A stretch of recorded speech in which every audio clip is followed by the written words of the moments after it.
This is Kevin Conroy, the voice of Batman. This is Lauren Lester, the voice of Robin and Nightwing. And you're listening to the DCAU Review. Hosted by Cal and Liam. Streaming at DCAUreview.com. And on your favorite podcast app. Gotham City is out of control. An entire city screaming in fear. Super villains walk the streets, preying on the innocent. They will learn the true nature of power. The police are powerless. A creature prowls this urban wasteland. Who's that? He moves in darkness. For some, he is a rumor, a name whispered in the corridors of the underworld, waiting for the chance to strike. Let every criminal know the acid taste of fear. You're crazy! Bat! Giant bat! Gotham has forgotten what justice means. The Dark Knight is here to remind them. Who are you? Batman. Good guys wear black. Welcome, everybody, to episode 225 of the DCAU Review. I am one of your hosts, Cal, and with me, my good friend, good brother, the man that runs our Twitter account. That's right, it's Liam. Liam, welcome to a brand new month, and we have arrived back home where it all began. We are starting off the month here of September, celebrating a very special anniversary of where it all began, and not just for the podcast, well, not technically not for the podcast, but for the inspiration behind the podcast. That's right. September is marking 30 years. My goodness. Since Batman the Animated Series first debuted on Fox Kids in the States, and it's hard not to get a little. Our whole show is about being nostalgic for this era of cartoons and everything, but especially I think for Batman the Animated Series, because as you mentioned, Cal, it spawned something incredible, not just in DC cartoons, not just in superhero cartoons. I think it affected, all of animation that came after it, and really raised the bar for what you could tell, the type of stories you could tell in in an all ages setting. And it's still impacted today. We've discussed it in the past. There's still merchandise and comic book sequels being made to the series some 30 years on from when it originally spawned, and I think that just speaks to the level of quality we saw in really across all of these DCAU shows, but especially the foundation of it all is, of course, this original Batman the Animated Series. And what better way to celebrate it than to kick it off with a review of a really memorable classic episode in Read My Lips. That is right. A one that I feel like we've told this story 100 times, so I'll just tell the brief story. But the whole reason we started this podcast was when the 25-year anniversary of Batman the Animated Series came out. A lot of people started coming out with their top 10 lists or top 5 lists, or ranking every episode of Batman the Animated Series from best to worst or worst to best. And I would say that consistently, this episode ends up in a lot of people's top 10, if not top 5. And I'm very interested to see where it'll land on our scores and rankings today as we get into our review of it, because that's why we do this podcast, because we decided that we want other people to know what we think. We, as we believe that the best of the best, the top experts on this field, you want to know what our opinion is of this, of course. So we are prepared to give our scores for our 4 categories today and give you a final grade on this episode, Read My Lips. Before we do that, Liam, we of course are going to get into the official IMDb synopsis for this week's episode, which originally aired, as you mentioned, here in the States back on the Fox Kids network on May the 10th, 1993, meaning we are just a few months shy of the 30-year anniversary of this episode's debut. And of course, this segment is, of course, brought to you by The Pod Tower. Head over to youtube.com/The Pod Tower, where you can check out all our previous Batman the Animated Series reviews, as well as every other review that we've done thus far for the additional DCAU cartoons. In addition to that, you also get some great content from other DCAU creators. Head over to youtube.com/thepodtower. That's right, Cal. This is the IMDb synopsis for Read My Lips, which was written by Alan Burnett, Michael Reeves, and Joe Lansdale, with direction by Boyd Kirkland, music by Shirley Walker, and animation by TMS. And that synopsis reads as such. Batman must stop an insane ventriloquist whose alternate criminal personality dominates him through his gangster dummy. Oh, my. I didn't really read that one closely before I read it there. Gangster dummy really got me. That's good, and he just dominate. So Liam, we can get into our plot here, and if you don't mind, kicking things off and letting the good people know just what this whole episode is all about. That's right. So we open. It's the whole episode is sort of framed. It feels very much like it's a mafia movie. It's a mob type thing going on there, and we'll certainly talk about that in the voice acting and in music later on. But we open up on a prize fight, a boxing match, and we quickly see a promoter counting his rewards that he's gotten for all the bets placed during this massive heavyweight boxing fight. And as he and the security guards are leaving to take all of their cash out of the building, the lights go out, and we see three masked criminals beat them down and take the cash and escape. And when it looks like maybe they've been caught, they make it all the way up to the roof of the building, and the cops are on their way. What happens? But a mattress truck pulls up, and they all jump like 55 stories down to land safely in this mattress truck and escape, with the cops being none the wiser. It reminded me a little bit of the school bus sequence in The Dark Knight. That's good. Mm-hmm. But yeah, it's a clever little way where it kind of looks like they're dead to rights, and how could they possibly get out of this? But you're immediately setting up here that these crooks aren't your garden variety hoodlums that perhaps Gotham City and Batman are used to dealing with, and we see that as from there. The bandits make it back to their hideout, which appears to be some sort of a mannequin factory. There's always one of those. Right, one of those. And they're sort of informing the boss that their plans went off without a hitch, and we don't quite see the boss yet. We see this older sort of balding man with glasses, and then a short man sort of sitting sort of obstructed by a silhouette.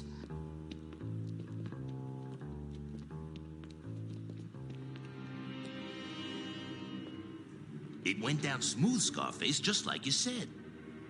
That's just the beginning, boys. Soon we're gonna own this town.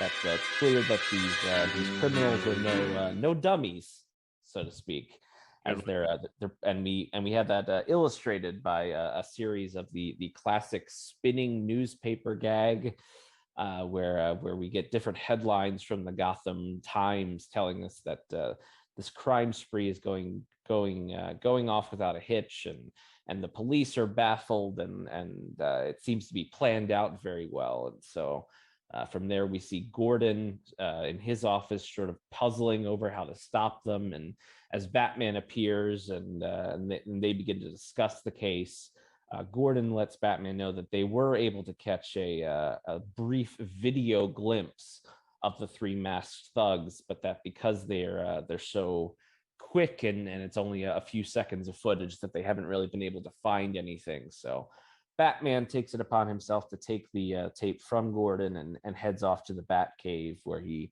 is able to slow down the footage and notice that while two of the thugs escape without really giving anything away, the larger of the three sees his sleeve on his lovely turtleneck torn, and it reveals a tattoo of what else but a rhino, which thankfully I love that there's a Bat computer criminal tattoo database. You gotta love it. Of course there is. I love that. And so he's able to match that tattoo to, I guess, a well-known gangster, that being one Rhino, who is out and about, and Batman decides to go kind of shake him down for a little bit of information. Who you looking for, Bat Breath? First guess is you. Don't get wise with me. I might not like you. You're breaking my heart, Rhino. I ain't scared of you, but you ain't gonna trick me into taking a swing at you. You got nothing on me.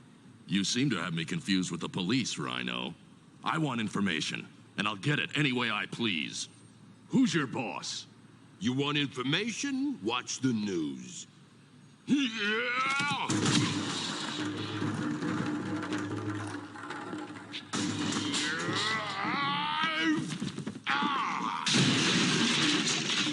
You've got a hard head.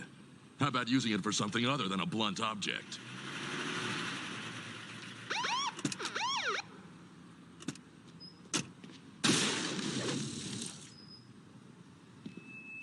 Well, if it isn't Charles Rhino Daly. Why don't you run along home? Your ma's probably waiting up.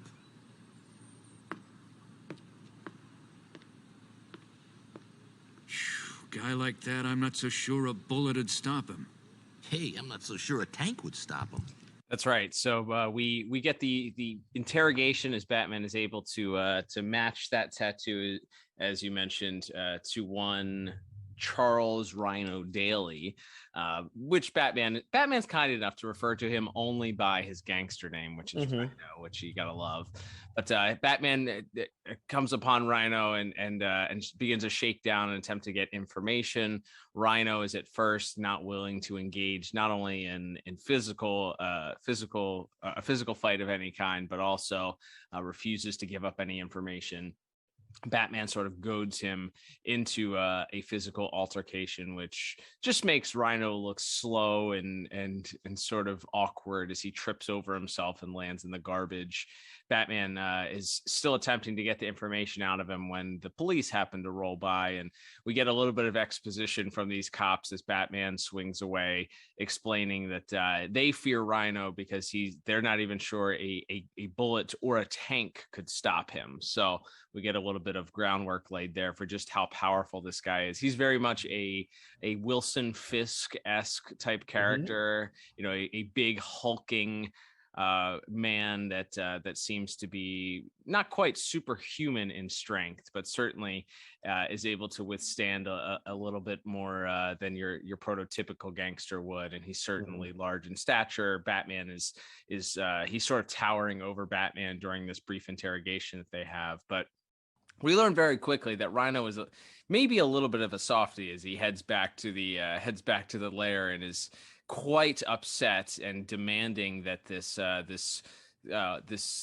lackey in a tuxedo get the boss and wake him up so that he can tell him that Batman is attempting to shake him down. We learn that Batman, of course, has tailed Rhino to this location, this abandoned mannequin factory, and Batman is thankfully there is a skylight for him to peer into. What do you know about that? What are the chances? But Batman peers in and is somewhat startled and frightened as we learn that the reveal that the boss, as this white-haired man goes into the room and awakens him and brings him down to speak to Rhino, that he is not only carrying this diminutive creature, but he may in fact be a inhuman. Let's just say that. So we get this bit of dialogue where Rhino explains to Scarface that we learn that Batman is after him, and Scarface is immediately suspect that there is somebody on his team that is a squealer and that is about to give up the jig and is a bit of a snitch. So he's immediately suspect. Okay, talk, Rhino. What's so important I can't get a good night's sleep? Batman's got me figured, Scarface. I don't know how, but he came down on me like a cast iron safe. Batman? We're talking real trouble. What are we gonna... Hey, who you talking to, creep? He's just a hired help. I'm the boss here. You talk to me. Sorry, boss. He's new. He don't know the score. Yeah, well, he better get with the program pretty quick. I don't stand for no lack of respect. This Batman business can only mean one thing. We got us a squealer. No, boss, that can't be. None of us want to screw up a sweet deal like this. Glad to hear it, Muggsy. Because if there isn't, I find him it's drapes for that rat. Now, Mr. Scarface, remember your blood pressure. Shut up! I want your opinion, dummy. I'll pull your string. But goes back to bed, and the rest of the thugs begin talking among themselves, and that's where we get the first actual verbal confirmation that this is a ventriloquist dummy, and that the person holding him is known simply as the ventriloquist. And there's a bit of dialogue between the gang back and forth as to who the real brains is behind the whole gang. And Rhino is convinced that the ventriloquist is simply hired help, and that Scarface is the real brains behind the operation, much to the confusion of the other two gang members, who are convinced that the ventriloquist is simply behind all of it and uses Scarface as sort of it's a mouthpiece, pun intended, I guess. Mm-hmm. So the ventriloquist puts Scarface back to bed, and we get Batman sort of breaking into Scarface's room at that point. We get a little funny little bit where he goes over. Scarface is tucked into bed, which is hilarious. And Batman goes to sort of reach his hand out to him, and Scarface's eyes sort of open up there very suddenly. Very horror movie type trope there. Batman closes his eyes back, and we get the ventriloquist himself walking into the room. Batman sneaks up behind him and brings him into a closet to interrogate him and demand information about their heists. And it's at this point that Batman begins to put the pieces together, as the ventriloquist swears that he knows nothing, that Scarface keeps everything hidden from him, and that he's not able to tell Batman any information about what Scarface's plans are.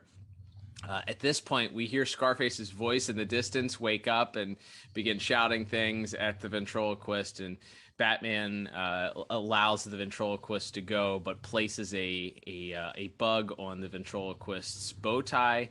My advice to you, don't make a sound. I'm looking for evidence of your previous robberies. Robberies? Don't be coy. Cooperate, and it could go easier for you. He doesn't tell me anything. Not his plans, not where he hides the loot. I swear I'm just a flunky. I know nothing. You can think I'm dumb. Just don't talk to me like I'm dumb. I don't know anything, I tell you. Let me go before he... Hey, who's making all the racket? That you, dummy? Oh, no. Don't let him find me with you. You don't know how dangerous he is. He sees me talking to you, I'm a goner. Please. Dummy, get in here. Sorry, Mr. Scarface, I couldn't sleep. I need my beauty rest here, dummy. That's twice you wake me up.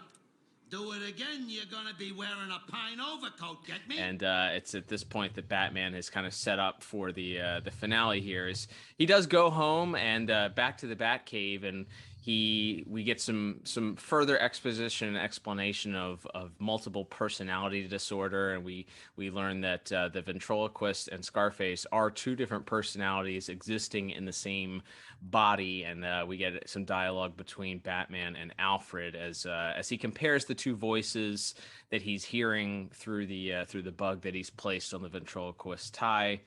And the ventriloquist and Scarface at this point are also sort of feeding this information directly to Batman, seemingly unbeknownst to them, as what Scarface's next plan is. And Scarface is even more paranoid at this point. He still believes that there's a traitor amongst them, and that he will sniff the rat out at some point and deal with them. But moving on to their next plan, they have a heist where they're going to steal some a platinum shipment that has come in on a ship. So he's going to send his gang of thugs to steal the platinum off the ship. And Batman, of course, is listening in and is there to meet them in an attempt to foil them. But He himself is overtaken by Rhino and the gang as Rhino pushes a giant stack of these platinum bars on top of Batman in a very painful looking scene. I can only imagine how heavy and painful that was. Somehow Batman survives, and we are set up for our finale here as Batman awakens, tied up, hanging above razor sharp claws attached to these mannequin hands, and Scarface is just about to do away with him, but not before Batman has one final conversation with him. That's right. So yeah, it's an interesting little finale we've set up here as again we have Batman tied up and all of these crazy things going on in the final act here. He's suspended above mannequin hands. Yep.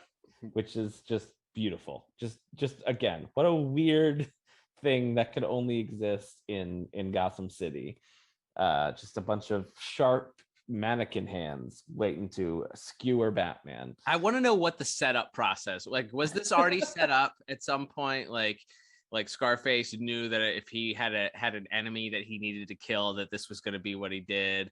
Like, did they, after Batman was incapacitated by the platinum, did he have Rhino and the other guys like glue these razor sharp nails to the the tips of these mannequin hands? Because it's not like this was a mannequin nail manufacturing plant. These are just mannequin hands that you have to assume somebody attached these razor sharp claws to. Right. So what was the setup process for that? This whole shebang.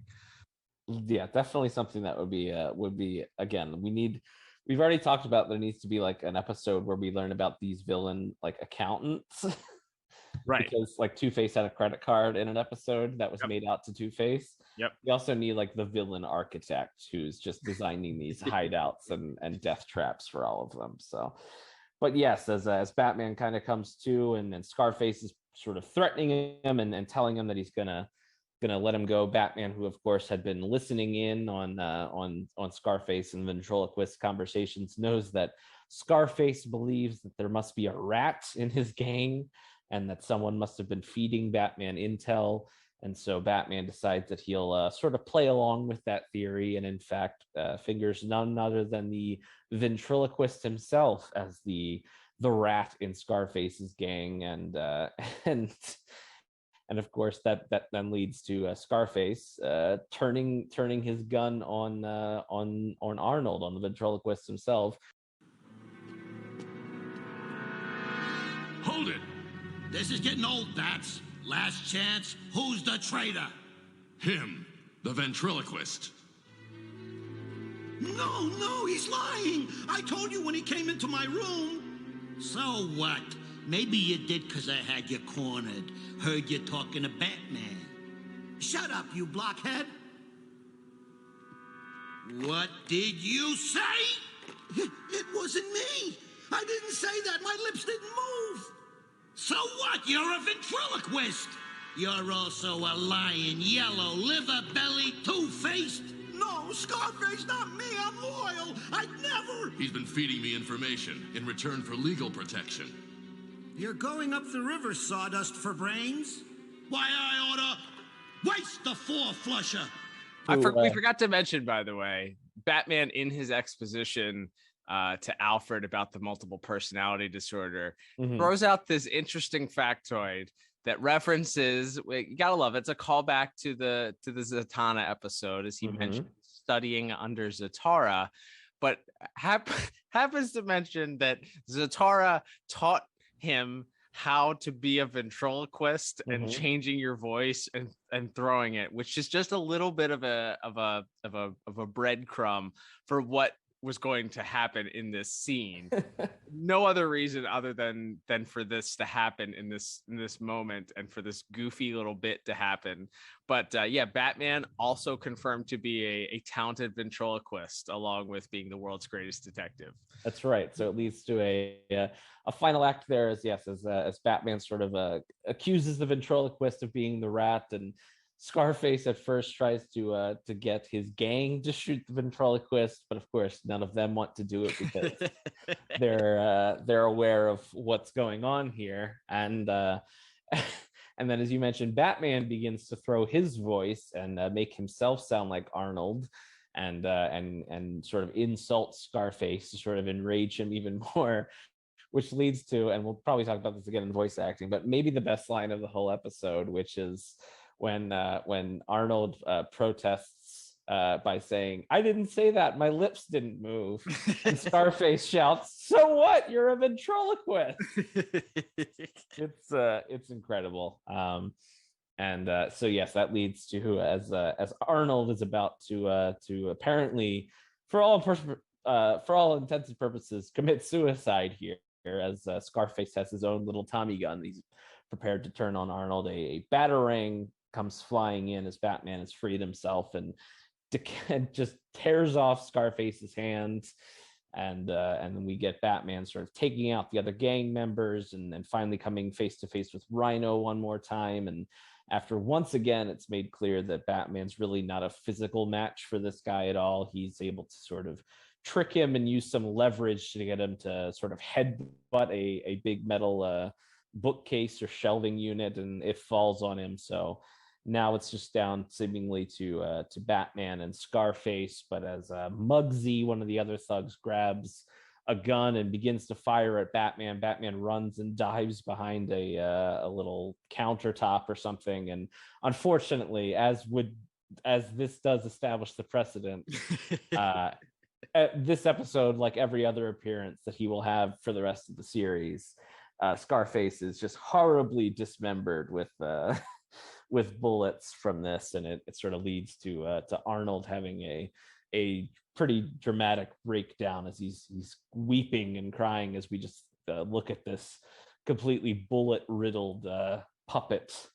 And seemingly you would think that would be the end, but we get kind of the Friday the 13th to be continued ending as we then cut to Arkham Asylum some months later. We overhear some doctors talking about how Arnold has made some really strong strides over his time here, and the medication seems to be working. He appears to be working in some sort of a wood shop or something, and as one of the other doctors comes over to check on him and congratulates him on some good woodworking, he sort of flips over the what he's working on, and we see that is in fact a new face for Scarface.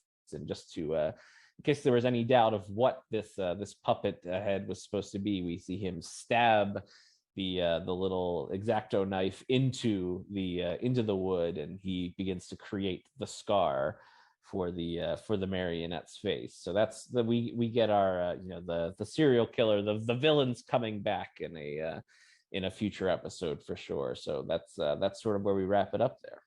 The medication has helped him immensely. His other personality seems to have totally submerged. That's very good work. Thank you.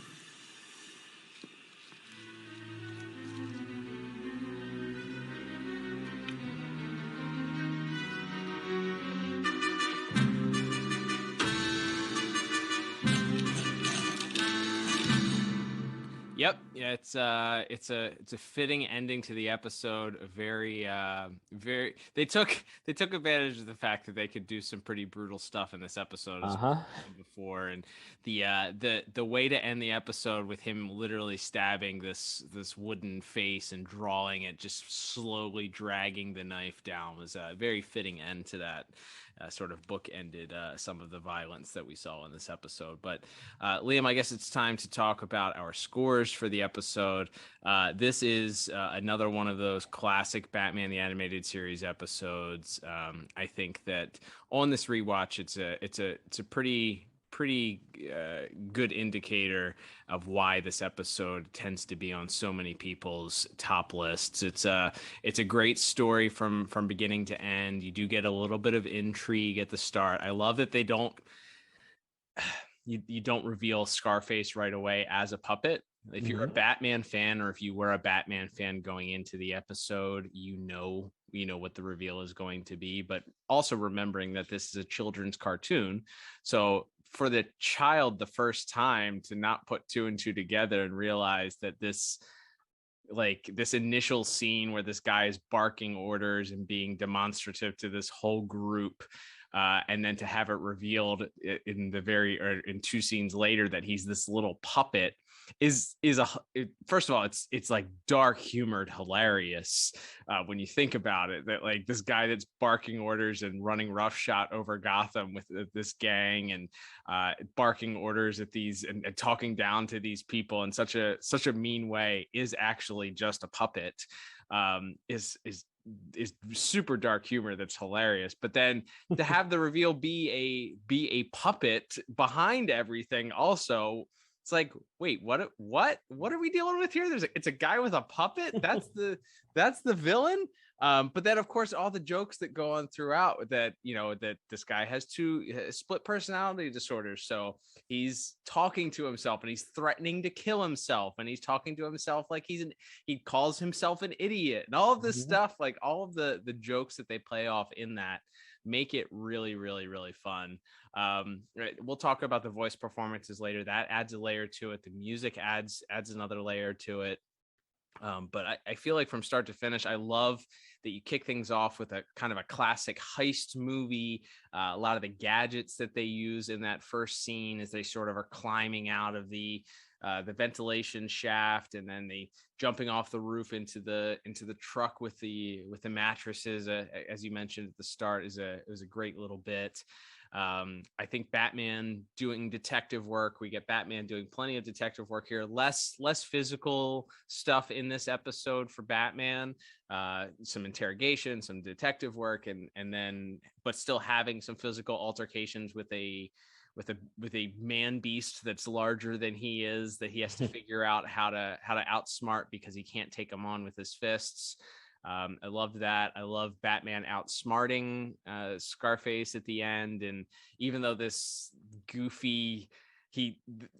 explanation for how Batman is also a ventriloquist is super goofy, it fits very much into the world of Batman. Of course, Batman is also a renowned ventriloquist. He's the best at everything. Why wouldn't he be a ventriloquist also? So yeah, that fits into it. And then the violent death of Scarface just being blown apart, that scene, that up close scene of Arnold the ventriloquist's face immediately, like just in horror and shock after Scarface has been destroyed. It's just so emotional, followed by his like immediate sobbing. And then I think the bow at the end of like, this is not the end, with him creating the new Scarface head and drawing that slow knife down his face is just perfect. Well, lots of great things, and we'll talk about more in animation visuals in just a second, as well as the other categories. But I love this episode. It flows so well. I loved a little bit of intrigue. I love the story, the heist aspect of things. Batman having to use his brain to figure out how he's going to outsmart these guys, can't rely simply on his fists. So for all those reasons, I gave this one a perfect 10 out of 10. Nice. Yeah, I love this one as well. I ended up giving it a 9 out of 10 myself, but yeah, it's a hoot. It's really well paced. As you mentioned, we don't get the puppet reveal until the very end of that first act there. So again, the way it's paced is very deliberate. The sort of the way Batman sort of has to do a little bit of detective work. He can't, even once he knows where the bad guys are, he still has to kind of find a way to trap them, because really at that point he's only been able to pin Rhino to the crimes. He hasn't had the rest of the crew yet. So and then the way they sort of turn the tables on him, and then yes, as you mentioned, the silliness of him using ventriloquism to save himself at the end there. It's a very classic Batman thing, and it's funny. There's a commentary track on this episode for the I think it's on the original DVD release, and then again on the Blu-ray version they put it on there. And and Bruce Timm mentioned that this Scarface character, he was only created in the 1980s by I think Alan Grant was the writer, and just recently passed away himself. But he mentioned that this is one of the few modern Batman villains that he felt really like fit this archetypal like Dick Tracy character sort of thing that a lot of the classic Batman villains have, and that he felt Scarface fit right in there. And there is a little bit of tweaking between, you know, this version of him and the comic book version. One of the kind of the jokes of the character in the comic version is that he's not a very good ventriloquist. And so like all of his B's sound like G's because he's kind of talking out of the side of his mouth. But they chose not to go that route, and I think it's for the better. We'll certainly talk more about that in voice acting, but the idea that it's just this complete split, even maybe more so than say Two-Face or some of these other characters that we've met that have these really, you know, deep psychotic issues. He's so split that it's a completely different person, and is so unaware, you know, that he is that Scarface is so unaware that he is born out of Arnold's mind, that he's willing to turn a gun on the ventriloquist and all of that's just such a fun final act there. And then it's and the fact that Arnold really does clearly have like a care, like a love for Scarface, like the way he breaks down at the end when Scarface is shot is really makes it very interesting. So yeah, it's like an abusive, it's almost like a very abusive relationship between the two of them because of how mean Scarface is to the ventriloquist. Literally calls him dummy, like refers to him as dummy, you know, talks down to him, belittles him, makes fun of him, you know, and it's the care and reaction, the fear, first of all, that Arnold has for Scarface is palpable, as he sweating bullets in that scene where Batman is interrogating him. And despite Batman having this reputation in the criminal underworld, it's clear that the ventriloquist fears Scarface much more than he fears Batman. But then having that reaction at the end of just mourning and being absolutely torn apart that Scarface was seemingly shot to death and destroyed is it really reveals that sort of abusive love, that battered spouse syndrome that the ventriloquist has in this relationship with Scarface.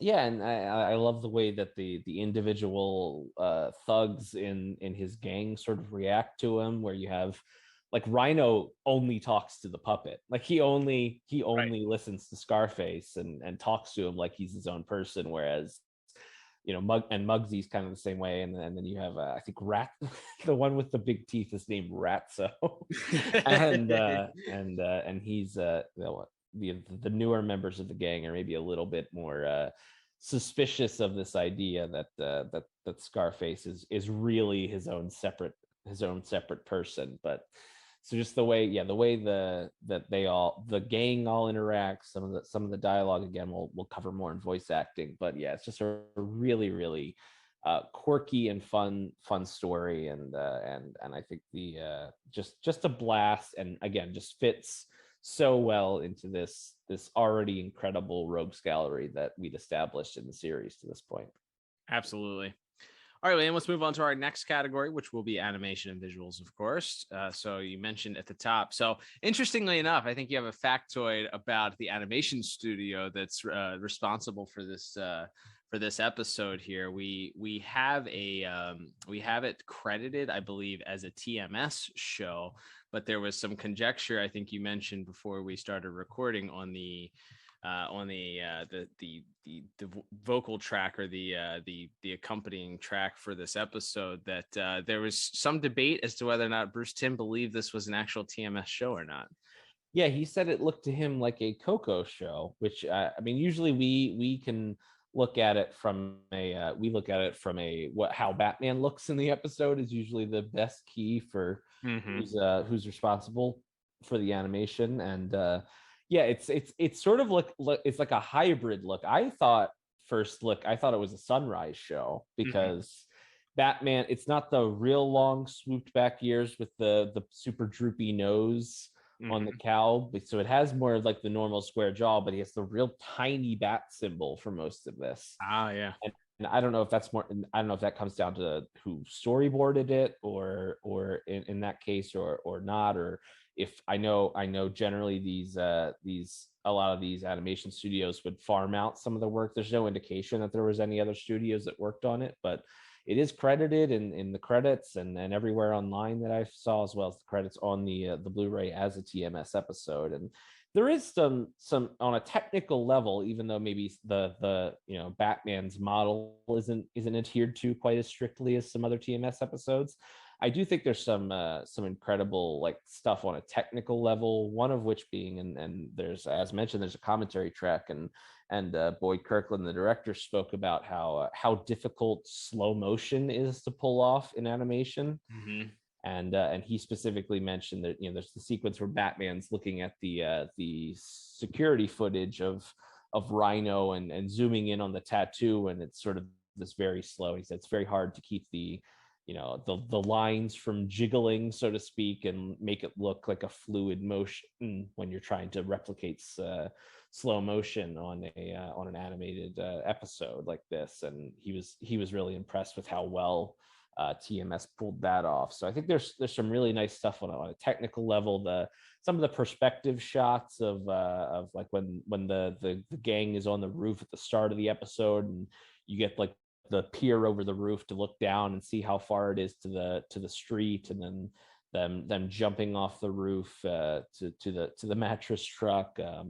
I also like a lot of the scene transitions. Like from the start, there's this boxing match, and then sort of mid-match, it sort of fades out into the promoter sort of flipping through his money, and then again, I think there's a sequence where after the spinning newspaper, it sort of fades into Gordon's office, and you see his windows open, and if you look, you can kind of see Batman slither into the room, and then into the shadows, and then walk out and spook Gordon. Like, I think there's some fun little things as far as transitions and a lot of those little things that you would often get more so from the TMS side, as far as those little extra flourishes that they were able to pull off that certain other studios couldn't. Yeah, I concur with that. I think that the opening scene also right after, by the way, speculation as to whether or not the boxing gentleman, I believe, who's named Mad Dog Ted, could possibly have been a reference to Wildcat Ted Grant. So some interesting early retroactive Easter eggs here. Mad Dog, obviously not Wildcat, so maybe not 101A, but certainly a nod to that guy. But in that scene, or right after, as you mentioned, the cutting of the counting of the currency and the winnings, and the lights go out in that room, and you really get a scene that's lit very very poorly, but you just see these sort of the outlines of the silhouettes of the characters, and that was not something that you saw too often. A lot of times you would just get like a darkened, like almost like a filter over top of the animation to make it look darker, but you'd still be able to make out most of everything. There's a lot in that scene that it's literally just the very edges of the silhouettes of the characters, and as they're making their way out of the I guess it's Gotham Square Garden or whatever they're calling it, is they're climbing up this air vent, and they have these claw things that they're sticking on the sides to kind of climb. I guess they're rock climbing tools or something like that. These spikes on the end of them. I remember loving that scene as a kid and just thinking how cool it was, and still thinking how cool it is today, because they follow them kind of up the shaft as Rhino is carrying the one guy on his shoulders, and Muggsy's following after him. And I just love that is the opening and kind of the setting. It felt very cinematic, like this is the opening scene of a movie that even what Batman or notwithstanding, like any other movie, it seemed like a fitting opening to a movie of a heist movie. So I loved that. As I mentioned before, I love that they didn't reveal right away that Scarface was a puppet. if you look in that opening scene, they're very careful not to show you him directly, his face, and then they kind of have this POV shot over his shoulder, and you can tell again that he's diminutive or a little bit smaller than everybody, but it doesn't reveal right off the bat, of course, that he's a puppet until we get the actual Scarface reveal, and then you get this really dramatic Batman shocked face as he's peering in through the skylight. So there's lots of things they did. Also, obviously, it's a puppet that can't really show emotion. So a lot of the emotion of Scarface comes through the voice acting, but there were some subtle things that they did, with the way that the ventriloquist himself kind of controlled the puppet, shoving the puppet into people's faces, and a lot of times you would get that POV shot of the puppet sort of lurching towards the screen as the viewer. So I really, really enjoyed that. And then as goofy as it is and as silly as it is, and we've kind of joked about it, but having this all take place in this mannequin factory or whatever made for a very interesting dynamic. Of course, it's a ventriloquist dummy surrounded by inanimate dummies, essentially.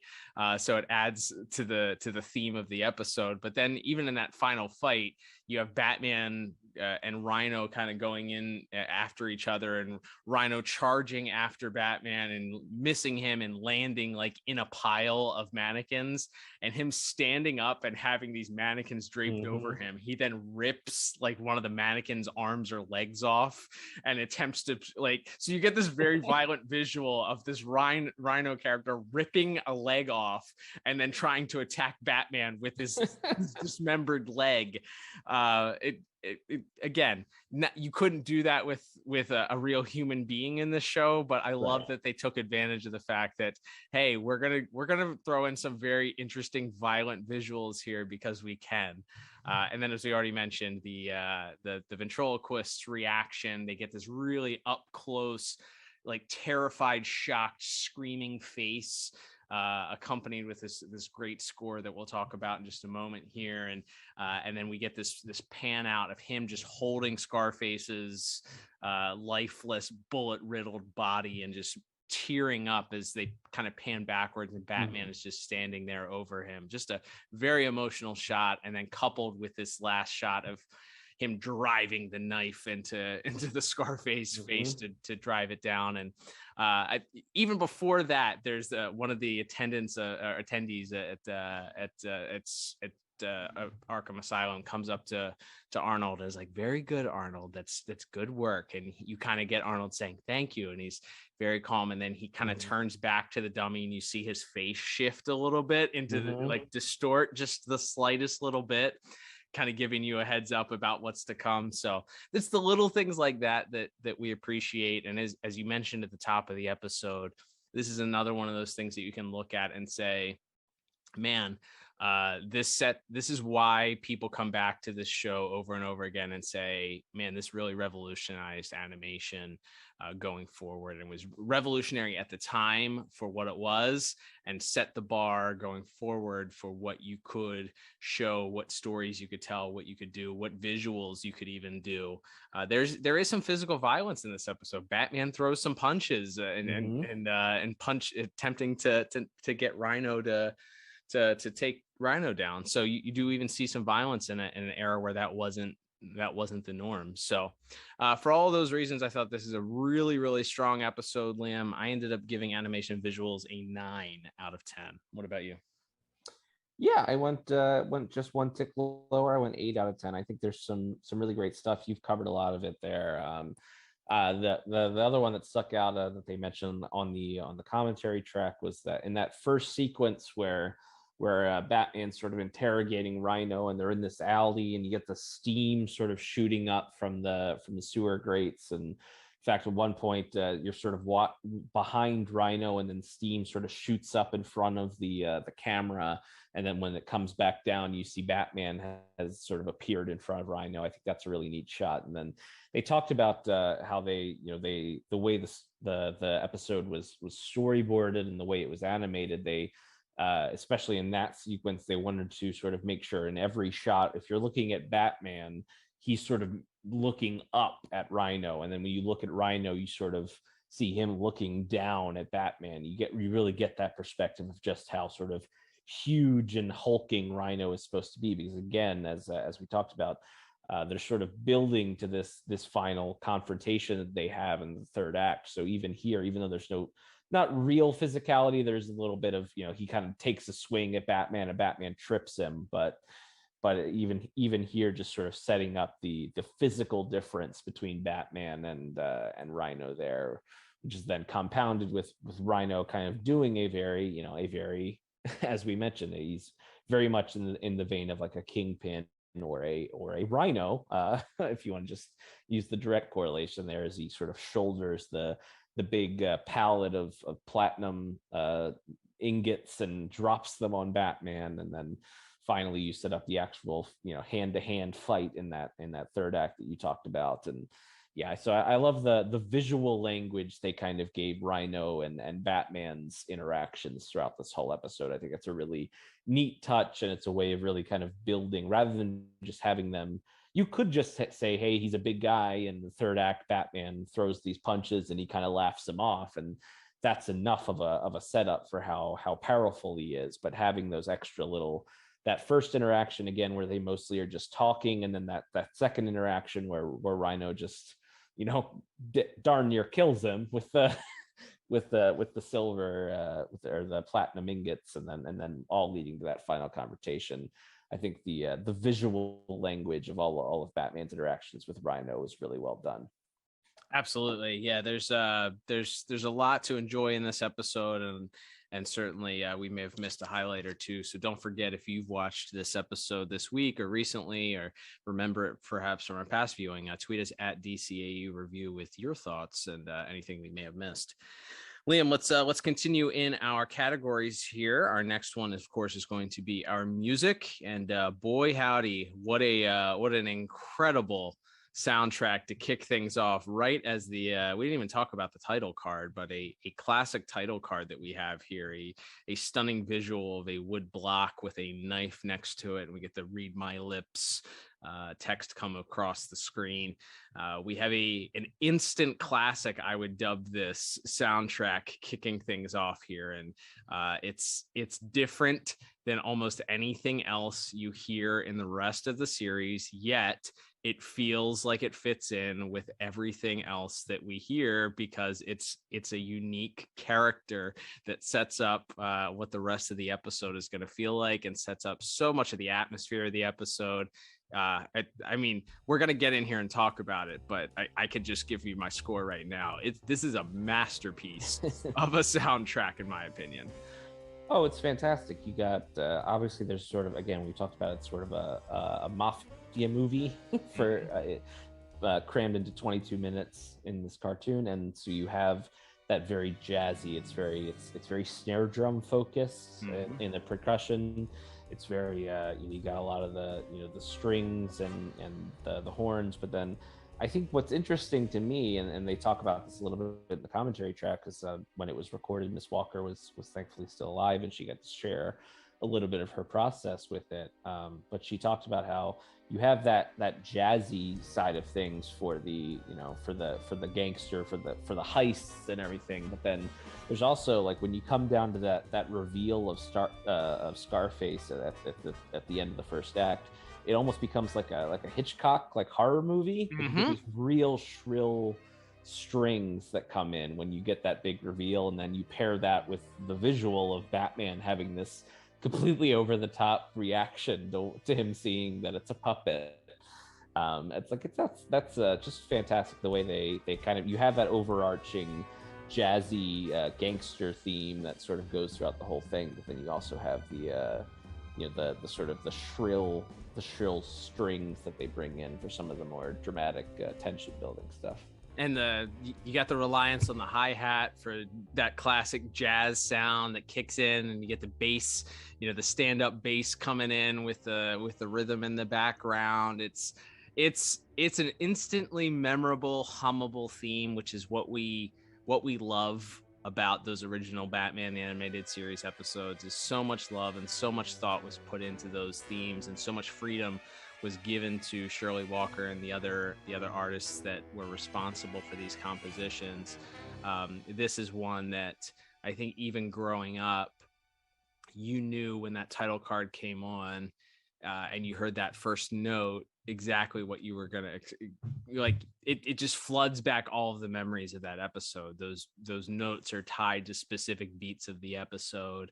As you mentioned, there's some great usage of the Shirley Walker Batman theme when the heist is occurring for the platinum on that ship. They arrive, and there's this pretty intense theme that's building the tension for the scene as this mini boat arrives next to the big ship, and they use this acid to burn a hole into the side of the ship. So there's these strings that are playing, and as they're loading the platinum onto this smaller boat, I think it's Muggsy looks up and sees Batman's silhouette on the side of the ship, and they let it hang there for a second before Shirley Walker's theme comes in. So the Batman theme plays, and then you get more of the Batman theme as he enters. It's all in silhouette and very dark as they enter the actual base of the ship, and it's really, really good. There's very few parts of the episode where there isn't some sort of music playing, but the downbeats, I think you have some scenes like the ventriloquist interrogation by Batman. You have the initial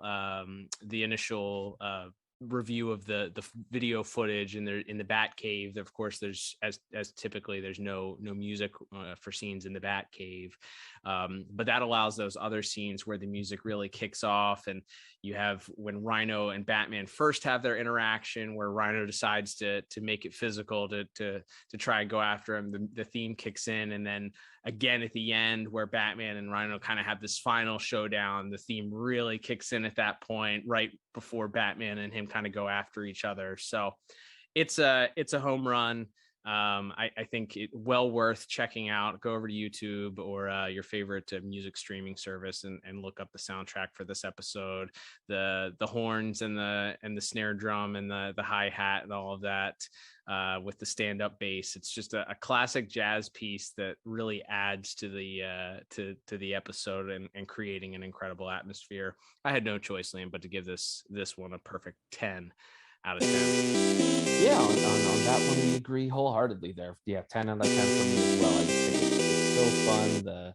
From those opening little you get the sounds like a stand-up bass and the hi-hat going. You got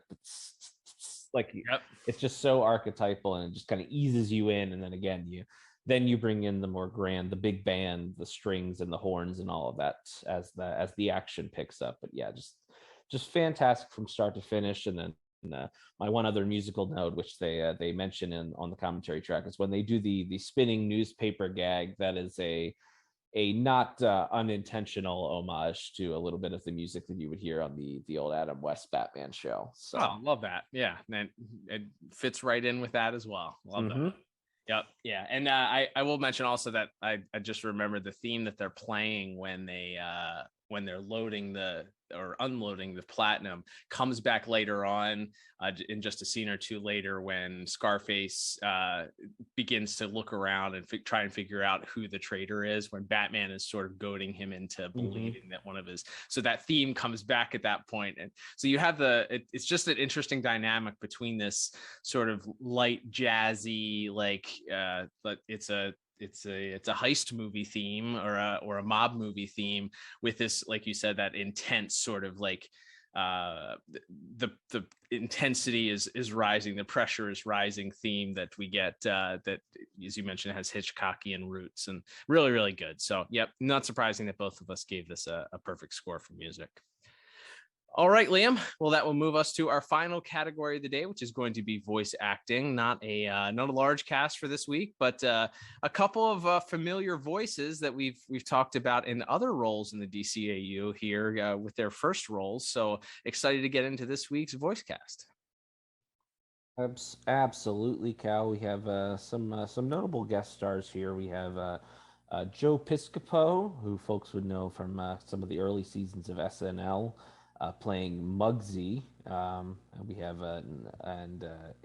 again he and Neil Ross as Ratso are fun, just because even though they don't get nearly as much time as Rhino and Scarface do, of course, but they're there just to be, I guess, kind of almost the point of view characters. Is they're sort of arguing amongst themselves as to whether or not, of what exactly is going on, if this is all just an act, like if this is just a gimmick that the ventriloquist uses a puppet to give orders, and then you've got the other people sort of assuring him that no, Scarface is the brains behind this, and right. It's a really you get some really fun interactions between those two acts. He's just tired, irritable. He's really a genius, Scarface is. You mean the ventriloquist is a genius?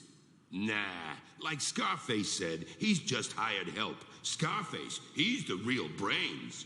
And then, of course, playing Rhino, a man we've talked about a few times. In fact, not too long ago, we've talked about, of course, the great Earl Bowen, playing Rhino. A great actor. Folks would know him from the Terminator movies and lots of other voice work, including voicing Simon Stagg on Justice League later on. But I believe this is his first the first time he was cast by Andrea Romano for Batman the Animated Series, and they talked about it because he's such a refined, great, did a lot of stage acting. He isn't really necessarily the type, if you've ever seen a picture of the man, that you would think could play this sort of lumbering thug, but he's just so darn talented at it that he just knocks it out of the park, and he has this really fun, as we mentioned, sort of antagonistic conversation with Batman, but then when he goes back to sort of let Scarface know that Batman's on their case, he's just completely sort of, kowtowing to Scarface and just doing whatever he said. He's so relieved when Scarface tells him he's too dumb to be the rat. He's just wonderful in this role. Yeah, I think for a character that size, you have to have somebody with that deep baritone of a voice. So that's the first thing you look to, is if you have somebody that is supposed to be this large, you have to have somebody that has a deeper vocal range. So obviously, he's quite capable of filling that role. But the fact that he was able to kind of, as you said, if you've heard him in some of those, any other vocal performances that he's done, he tends to have a more thespian, refined, well-educated, theatrical voice. So the fact that he was able to dumb that down, do this sort of like typical gangsta accent, like, New York, Brooklyn style accent, and still come through as a dynamic character, but also thoroughly convince you that he's not all that bright. Yeah, that's a win. I'd say that's a win for a guy, and a exhibit A for the vocal range and the voice acting range for Mr. Bowen. Yeah, absolutely. He's just a delight in this episode. He really is. And playing off, of course, an actor we've talked about quite a few times, but never in, I think, a real big starring role like this. George Zunza as playing both the ventriloquist and Scarface here, of course, who voices Perry White in Superman the Animated Series. I believe he also voices the tax accountant in the Jokerfish episode. Correct. Yep, absolutely. That's just my cat. That's right. So, and I guess it's funny because I don't believe when I was younger that I realized it was the same actor doing both voices, but if you listen to it, you can definitely hear the voice of J. Carl Francis in sure can in Arnold's voice, but then the Scarface voice is just this really sort of almost to the point of parody, like stereotypical New York gangsta voice, and complete with I'm talking here and whatever, like, and I'm sleeping here and all these like real low-hanging fruit jokes, but it kind of works because it sets apart these two personalities. Like there's a plot point in the episode where they mentioned that the voices are so different that even the Bat computer doesn't recognize them as a match to each other. So, and the fact that one actor was able to provide two just completely different voices and have it work as well as it does. And all right, yous mugs, listen good. There's a shipment of platinum gonna be loaded onto the luxury liner Majestic. We're gonna... But platinum? But boss, don't they send stuff like that by freighter? I'm talking here! Okay. Sorry, boss. It's a trick, see? They think no one will suspect the shipment's on a liner. But they're like yous mugs, stupid, not smart like me. We'll slip in, get the goods, and skedaddle before the ship leaves the harbor. One more thing. I smell a double cross. Woke up last night with one of them, whatchamacallits, premonition? Don't put words in my mouth. All I'm saying here is I got this feeling somebody here's out to get me, and I'm gonna get them first. I don't know who it is yet, but I will. And when I do... Now here's the details. Listen up, I ain't gonna repeat myself. Not only he's playing off himself for a lot of it when he's, you know, the scene where Batman first goes into the hideout and interrogates the ventriloquist, and then Scarface is yelling from the other room that he's trying to get sleep and whatever, and then as we already mentioned, his also getting to play off of Earl Bowen and of Mr. Piscopo and the other gang members he's just fantastic, and to be able to do that well in these two completely different voices is amazing. Yeah, we try and point that out. I feel like every time that we have a character, a voice actor playing multiple roles in the same episode, and especially when you're playing multiple versions of the same character in an episode. And this is a little bit different because there is a distinct difference between the ventriloquist's voice and Scarface's voice, obviously. But still, you have to have two very different performances to differentiate. And the fact that he's able to pull off performances that do not sound remotely similar. Like, you could play those two voices, and I would say most people would not assume that they're the same actor. It's really, really good. He has some great lines that were written for him. Don't put words in my mouth. He's like, he yells at ventriloquist, don't put words in my mouth.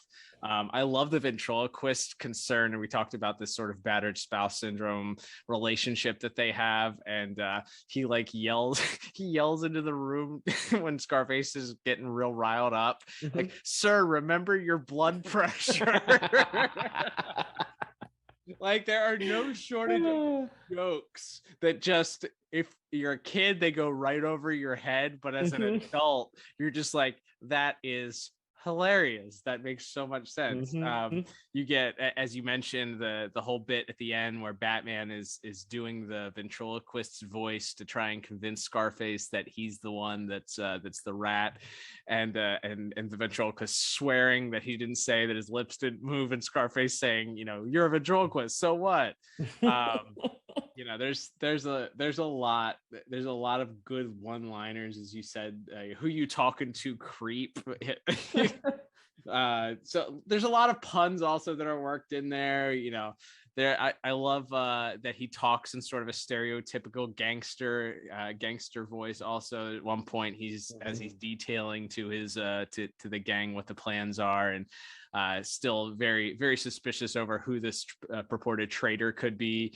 You know, he says that when he finds out who they're going to be wearing a pine overcoat, like, you know, so some subtle ways of threatening death with probably getting past the censors. So yeah, there's a lot of fun to be had. Certainly a memorable performance for Mr.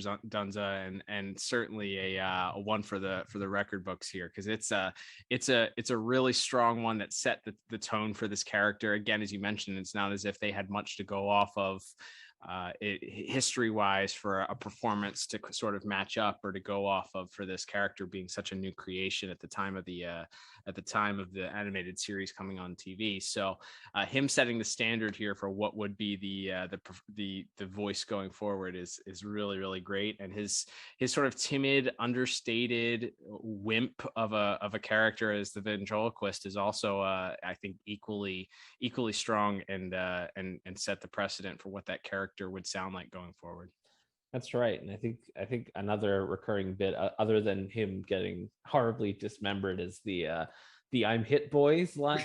I think makes it into almost every Scarface appearance after this as well. So good. Funny to again, just almost every line. And and I think the way the dialogue is written, they mentioned on the commentary track. So there's 3 people sort of credited with the story for this. It's Alan Burnett, Joe Lansdale, and Michael Reeves, who was the story editor for the show.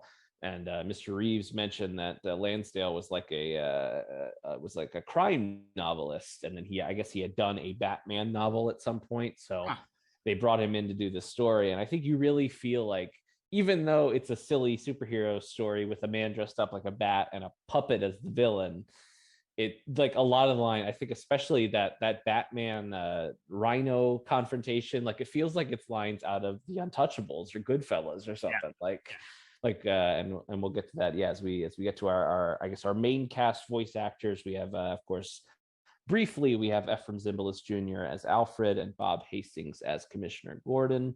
And then, of course, we have Kevin Conroy as Batman. And then I think my favorite line from Batman in this episode is when he's interrogating Earl Bowen's Rhino, and Rhino tells him something, and he just goes, "You're breaking my heart, Rhino." It's like this old gumshoe detective. Like it really has that.